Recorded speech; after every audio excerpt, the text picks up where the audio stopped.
बात खिलाड़ियों को लेकर की जाए तो खिलाड़ियों ने देखिए प्रदर्शन जितेंद्र बहुत अच्छा किया और ये बात इस चीज से भी यहां पर समझ आती है कि इस समय पूरा देश उन बेटियों के साथ है। Jitendra, over to you.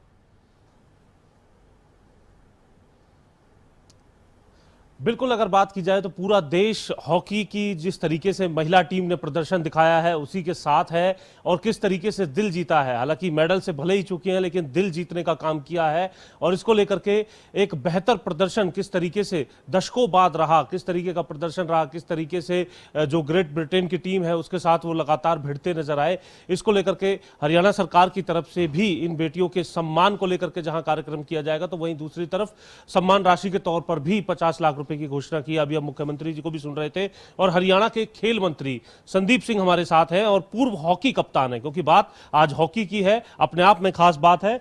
और मेडल से चूक गए हैं लेकिन किसी तरीके से ये नहीं कहा जा सकता कि हमारा प्रदर्शन में कोई कमी रही।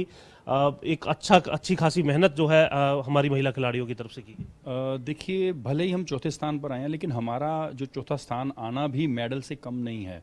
और धन्यवाद करूंगा मैं माननीय मुख्यमंत्री जी का कि उन्होंने ये घोषणा की 50 लाख रुपया प्रति खिलाड़ी महिला टीम को दिया जाएगा और वो एक बहुत बड़ी बात है, क्योंकि मेडल जीतने के बाद जो हमारी पॉलिसी है उसमें तो हम दे ही रहे हैं 6 करोड़ गोल्ड का, 4 करोड़ सिल्वर का और 2.5 करोड़ ब्रोंज का, लेकिन उसके बाद भी चौथे स्थान पर इतना यहाँ तक पहुँचना कोई आसान काम नहीं है। तो माननीय मुख्यमंत्री जी ने 50 लाख रुपए प्रति खिलाड़ी को दिया है, तो ये एक हॉकी जगत के लिए बहुत बड़ी खबर है और हरियाणा गवर्नमेंट ने पहली बार ऐसा किया है, तो मैं धन्यवाद करता हूं माननीय मुख्यमंत्री जी का। आपकी तरफ से ये बात भी कोई की गई थी मुख्यमंत्री जी से इसको लेकर के? देखिए, माननीय मुख्यमंत्री जी से मैं हमेशा स्पोर्ट्स को लेकर चर्चा करता रहता हूं और एक सबसे बड़ी बात माननीय मुख्यमंत्री जी की ये है कि वो हमेशा पॉजिटिव रहते हैं। जो भी मैं बात करता हूँ स्पोर्ट्स को लेकर और बढ़ावे को लेकर किसी भी रूप में, तो उसको वो बहुत गहराई से और उसके ऊपर तवज्जो देकर उसको बड़ी टेक्निकली पॉइंट से कि जिस तरीके से खिलाड़ियों को हमें बढ़ाना है वो हर प्रयास उनके लिए वो उसको संभव करते हैं। ये तो बात रही आपके मंत्री के तौर पर, खेल मंत्री के तौर पर, खिलाड़ी के तौर पर और हॉकी खिलाड़ी के तौर पर क्या कमी रही, क्या कहाँ स्ट्रैटेजी में या फिर चूक रही हमारे खिलाड़ियों से? देखिए, मुझे लगता है कि कमी सिर्फ एक ही थी कि हमारी जो सर्कल पेनिट्रेशन होता है उनकी डी जो होती है उसके अंदर, तो सर्कल पेनिट्रेशन में हमारी कमी इस तरीके की 21 थी वो ग्रेट ब्रिटेन की 23 तक, 21 का रेशो 23 का रेशो था और इंडिया का 8 और 10 के बीच में था। तो आप दे सकते हैं 2.5 गुना ज़्यादा। 2.5 गुना ज़्यादा का मतलब आप समझ सकते हैं कि वो 2.5 गुना ज़्यादा से circle penetration, short corner conversation, ball position, ये तीनों चीज़ें बहुत मायने रखती हैं हॉकी में। उसके बाद जब आपके साथ जितना ज़्यादा आपके पास बॉल पोजीशन रहेगा उतना आपके अंदर कॉन्फिडेंट रहता है। 54 55 के आसपास। उसके बाद भी हम लूज़ करना, हम देख लीजिए आप 23 पेनिट्रेशन के ऊपर back to back Great Britain को शॉर्ट कॉर्नर मिलने, सविता पुनिया का अच्छे सेव करने, ऐसे सेव करने जो वर्ल्ड क्लास हैं, वॉल ऑफ इंडिया के रूप में उन्होंने सेव किए। लेकिन एक ऐसा गोल खाया पब्लिकली, शायद हो सकता है जिनको हॉकी की रूल्स की, हॉकी की ज़्यादा नॉलेज ना हो वो देखें और वो कहेंगे यार कहाँ टांगों के बीच में से गोल खा लिया, लेकिन वो गोल रोकना बहुत मुश्किल होता है। As a hockey player, as expert of drag flick, मुझे पता है कि वहाँ पर उसके आसपास गोल करना जितना मुश्किल है उतना ही मुश्किल रोकना भी है, क्योंकि वो पोजीशन ऐसी होती है कि अगर फ्रिक्शन ऑफ सेकंड चाहिए आपको उसको रोकने के लिए और आपकी मूवमेंट जो है वो आप फोकस कर रहे होते हैं और आपको पूरे गोल के ऊपर फोकस करना होता है। उसमें आपके पाँव की मूवमेंट जो है वो बहुत इतनी तेज़ नहीं होती जिससे कि वो बॉल जितनी फास्ट होती है। तो वो गोल जो कंसीड किया उसके बाद गेम चेंज हुई, क्योंकि पेनल्टी कॉर्नर भी उससे पहले लगातार दिए थे, ये भी वो सेव चल रहे थे, वो शॉर्ट कॉर्नर की वो मैं मूवमेंट मानता हूँ कि उससे मैच गेम चेंज हुआ। सेकेंडली, अगर हम पुरुषों की बात करें इसी के साथ कनेक्ट करते हुए, जो सिरिजेश, PR सिरिजेश जो गोलकीपर इंडियन मेंस टीम के हैं, उन्होंने यही मूवमेंट वाली जगह के आसपास सेव किया था जर्मनी का आखिरी 8 सेकंड में। तो आप देख सकते हैं कि जो बेस्ट ड्रैग फ्लिकर होते हैं वो यहाँ जो हार्ट ब्रेक मूवमेंट्स होती हैं आखिरी सेकंड्स में शॉर्ट कॉर्नर मिलते हैं तो वहीं फ्लिक करते हैं। इंग्लैंड ने वहाँ फ्लिक की, कामयाबी मिली, वहाँ से मैच चेंज हुआ है। लेकिन फिर भी मेरा ये मानना है कि पूरी, चाहे वो गुरजीत जिसने 2 गोल किए, कम बैक करवाया, वंदना कटारिया ने तीसरा गोल किया, तो वो जो 3 गोल महिला टीम से हुए हैं तीनों के तीनों, क्योंकि गुरजीत पहले इतना नहीं शॉर्ट कॉर्नर कन्वर्ट कर रही थी, जैसे ही क्वार्टर फाइनल, सेमीफाइनल और आज उसके शॉर्ट कॉर्नर की कन्वर्जन बढ़नी शुरू हुई, तो मुझे लगता है कि एक मोमेंटम आई है महिला टीम में। ये मोमेंटम हमें अगले साल होने वाले कॉमनवेल्थ गेम्स और एशियन गेम्स दोनों में हमें अच्छा करके दिखाएगी, क्योंकि एशियन गेम्स में जो गोल्ड लाएगा वो डायरेक्ट क्वालिफाई करेगा अगली ओलंपिक्स के लिए। तो आपको 2 साल मिल जाते हैं, क्वालिफाई का टाइम मिल जाता है आपको ओलंपिक की तैयारी के लिए। अगर आप एशियन गेम्स में कहीं नीचे रहते हो तो आपको क्वालिफाई राउंड करना पड़ेगा, फिर वहाँ क्वालिफाई करोगे, हो सकता है कि वो 1 साल बाद आए, 1.5 साल बाद आए, उसमें टाइम तैयारी की कम होती है। तो मुझे लगता है कि ये जो एशियन गेम्स गोल्ड मेडल और कॉमनवेल्थ गेम्स का गोल्ड मेडल की तरफ हमें जाना चाहिए, क्योंकि 2002 में जब मैनचेस्टर में महिला टीम का कॉमनवेल्थ गेम्स में गोल्ड आया था, तो उसके बाद चक दे इंडिया भी बनी थी। उसके बाद महिला टीम ने प्रोग्रेस की धीरे धीरे, फिर रियो ओलंपिक्स में जाकर हमने क्वालिफाई किया।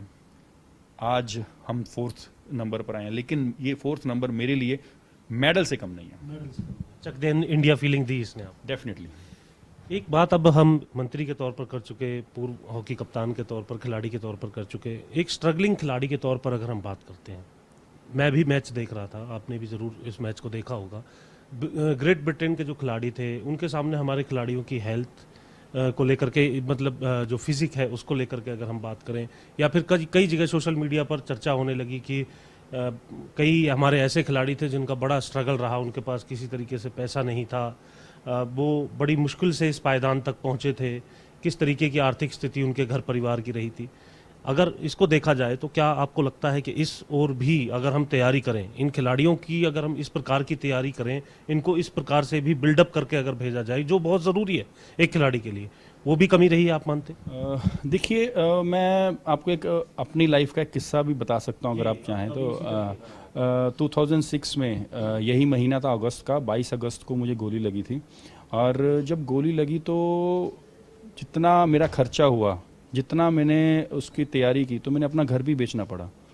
मैं रेंट पे रहता था। मैं अपनी हॉकी टीम में जब आया, मेरे को पास पैसा नहीं था, उसमें सर्वाइव करने के लिए, वहाँ तक पहुँचने के लिए अपना घर सेल किया। मैं रेंट पे था, मुझे गोली लगी, मुझे घर वाल जो ऑनर था उसने घर से निकाल दिया कि क्या पता किस कारण से इसको गोली लगी है। वो फेस मैंने भी किया है। ऐसा नहीं है कि खिलाड़ी फेस नहीं करता, क्योंकि जो बिलो मिडिल क्लास फैमिली से आते हैं या बहुत बिलो मिडिल से भी, हमारी इस टीम में भी ऐसे बहुत खिलाड़ी। हाँ, तो वो खिलाड़ी वही हार्ड वर्क कर रहे हैं, वही स्ट्रगल कर रहे हैं। जो टॉप क्लास हैं वो स्पोर्ट्स में बहुत कम देखने को मिलेंगे, और क्रिकेट को छोड़ के जितनी भी स्पोर्ट्स हैं उसमें मोस्टली बिलो मिडिल क्लास या गाँव से, या एक कह सकते हैं कि बहुत छोटे से कस्बे से निकल कर खिलाड़ी बनते हैं। मैं ओलंपिक से पहले जो माननीय मुख्यमंत्री से मैंने ये भी रिक्वेस्ट की थी कि हमें जो खिलाड़ी हैं ओलंपिक्स में जा रहे हैं, क्वालिफाई कर रहे हैं, उनकी जो राशि है उनको हमें कुछ देनी चाहिए। तो इसीलिए हमने वो डिसीजन 5 लाख वाला जो पहले किया था, एटलीस्ट वो तैयारी कर सकें। ये पहला स्टेट में है हमारा आने जो पहले दे रहा है। अब जीतने के बाद जो हम और भी दे रहे हैं, जो हमारा महिला टीम को भी 50-50 लाख जो दे रहे हैं, तो ये सारी चीज़ें मेरे अंदर पता है, बीइंग ए प्लेयर मुझे पता है कि ये चीज़ें खिलाड़ियों की चाहिए। हम नौकरी, आउटस्टैंडिंग स्पोर्ट्स पर्सन की नौकरी हो, चाहे Arjuna awardee, Dhyan Chand awardee, Dronacharya awardee, Tenzing Norgay awardee, चाहे भीम अवॉर्डी की 5,000 प्रति माह ऑनर के रूप में, और ये जो मैंने अवार्ड्स बताए आपको, चाहे खेल रत्न अवॉर्डी है, ध्यानचंद अवॉर्डी है, द्रोणाचार्य अवॉर्डी है, अर्जुन अवॉर्डी है, इनको 20,000 प्रति माह ऑनर के रूप में खिलाड़ियों को, जब इनको ये अवार्ड मिलेगा उस दिन से शुरू हो जाएगा। तो ये पहले था ही नहीं। पहले अर्जुन अवार्ड का था, वो भी सिर्फ 5,000, अब सीधा 20,000 किया। वो इसीलिए कि एटलीस्ट खिलाड़ी अपना, जरूर ग्रास रूट के ऊपर हम नर्सरियां बना रहे हैं। नर्सरियां लगभग 800 से ऊपर हमने नर्सरियां एक्सटेंड की हैं, और वो नर्सरियां जो हैं वो खिलाड़ियों को सीधा सीधा ऊपर बनाने के ऊपर काम करेंगी। जहां जहां हमें फील्ड बनानी है, चाहे वो कैसी भी फील्ड हो, हॉकी हो, फुटबॉल हो, रेसलिंग हो, कबड्डी हो, हमारी एथलेटिक्स का हो, तो जहाँ जहाँ हमें फील्ड बनानी है, खेलो इंडिया क्यों हम यहाँ पर हमने पिच किया था लाने के लिए, क्योंकि ग्रास रूट पे जब हम खिलाड़ियों के अंदर स्पोर्ट्स को करने की हम आग नहीं लगाएंगे, एक बूस्ट नहीं करेंगे, तब तक खिलाड़ी बनेगा नहीं। खिलाड़ी नहीं बनेगा तो वो कैसे मेडल लेकर आएगा। खिलाड़ी के निर्माण का कार्य भी आपकी तरफ से बिल्कुल इन तमाम कदमों के जरिए किया जा रहा है। अंतिम सवाल और एक छोटी सी प्रतिक्रिया बजरंग पुनिया के लिए, मैच है आज ही, सेमीफाइनल में पहुंच गए। देखिए, मैं आपसे अभी चर्चा कर रहा था, इससे आपकी इंटरव्यू से पहले आप कह रहे थे मैं सुबह से लगा हूँ टीवी के ऊपर, तो मैं भी इसी तरह सुबह से लगा हूँ। और बजरंग हो, चाहे नीरज चोपड़ा हो, चाहे हमारी हॉकी टीम हो, चाहे हमारी बिस्ला हो, मेरा आज का जो टारगेट ये है कि मैं सारी जितने भी खिलाड़ी हैं उनको सपोर्ट करूं, मैं भी करूं, आप लोग भी मीडिया के माध्यम से लोगों को कहें सपोर्ट करें, क्योंकि ये समय है इंडिया को चेयर करने का और गोल्ड लाने का। बहुत शुक्रिया बात करने के लिए। तो सीधे तौर पर खुशनुमा पल है, भले ही चौथा स्थान रहा हो, लेकिन अपने आप में पूरे देश जो है देख रहा है हमारी बेटियों को कि किस प्रकार का प्रदर्शन, किस प्रकार की परिस्थितियों से निकल करके विश्व में जाकर के किया है।